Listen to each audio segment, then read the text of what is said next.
আচ্ছা ডাক্তারবাবু, বলছি কি, আমাদের মহিলাদের ইমিউনিটি কিভাবে বাড়ানো যায়?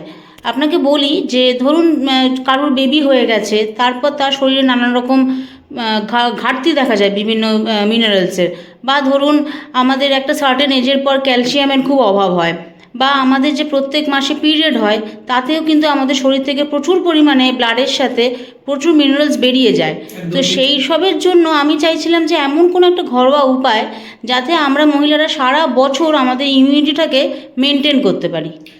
এই কোয়েশ্চেনটা করার জন্য আমি আপনার কাছে মারাত্মকভাবে কৃতজ্ঞ, কারণ আমি সব সময় চাই আমাদের দেশের মা বোনেরা, আমাদের দিদি ভাইরা যদি ভালো থাকে, তাহলে পরবর্তী জেনারেশন বলতে পারেন, বা মানে সব দিক থেকে একটা সার্বিক উন্নতি হয় পুরো সমাজের। তো আজকে সেদিক থেকে দাঁড়িয়ে আপনার এই কোয়েশ্চেনটার জন্য আমি রিয়েলি আপনার কাছে কৃতজ্ঞ, এবং এটার অ্যান্সার দিতে পারলে আমি নিজেকে খুব খুশি বলে মনে মনে করব। আপনি এটা ভালো করে শুনে নিন, আমি এটা আপনাকে তিনটে উপায় বলবো। এটা কোনো খরচ সাপেক্ষ নয়, খুব সহজ উপায়। এবং আমি চাইবো যে যে দিদিভাইরা, বোনেরা, মায়েরা এই ভিডিওটা দেখছেন, আপনার কাছে আমার করজোড়ে নিবেদন যে এই ভিডিওটা প্রত্যেকটা মহিলাকে, প্রত্যেকটা শিশুকন্যাকে, প্রত্যেকটা আপনার বান্ধবীদের এবং প্রত্যেক বোন মায়েদেরকে একটু ভিডিওটা আপনারা শেয়ার করবেন, যাতে এইটা ব্যাপক আকারে যেন ছড়িয়ে পড়ে, এবং আশা করছি প্রত্যেকে উপকৃত হবেন।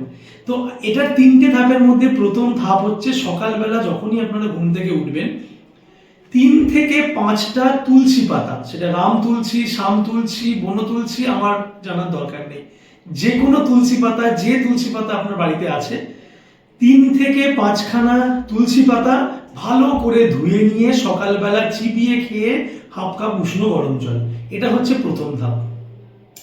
দ্বিতীয় ধাপ হচ্ছে দুপুরবেলা খাওয়ার সময় বা খাওয়ার আগে একটা আমলকি আপনারা কাঁচা খেতে পারেন, বা সেদ্ধ করে নিয়ে ভাতের সঙ্গে মেখে খেতে পারেন, এটা রোজ খেতে পারেন। আর 3 নম্বরটা হচ্ছে দুপুরবেলা এবং রাত্রিবেলা খাওয়ার পর মৌরির মতো করে অল্প একটুখানি কালো জিরে হাতে নেবেন, নিয়ে ওটাকে মৌরির মতো করে চিবিয়ে খাবেন। আপনাদের শরীরে ইনফ্লেমেশন কোনো রকমের, আপনাদের শরীরে মিনারেলসের অভাব, শরীরে হিমোগ্লোবিনের অভাব, শরীরে মানে মানে যত রকমের আমাদের একজন মহিলা শরীরে মিনারেলসের দরকার পড়ে, শক্তির দরকার পড়ে যে কোনো কাজের জন্য, কোনো দিন সেইটার ঘাটতি হবে না। এই শুধুমাত্র 3টে ধাপ আপনারা মেনে চলুন, এবং আমি আবারও বলছি, এইটা আমাদের দিদিভাই এবং বোনেদের মধ্যে ব্যাপক আকারে শেয়ার করুন, যাতে এই সামান্য, এটা কোনো খরচই নয়, এই সামান্য উপায়টুকু যদি ফলো করা হয়, মহিলাদের অন্তত পক্ষে 80% রোগ থেকে তারা 100 মাইল দূরে থাকবে তারা। সেটা আমাদের লক্ষ্য, একটু লক্ষ্য পূরণ করতে একটু সাহায্য করুন।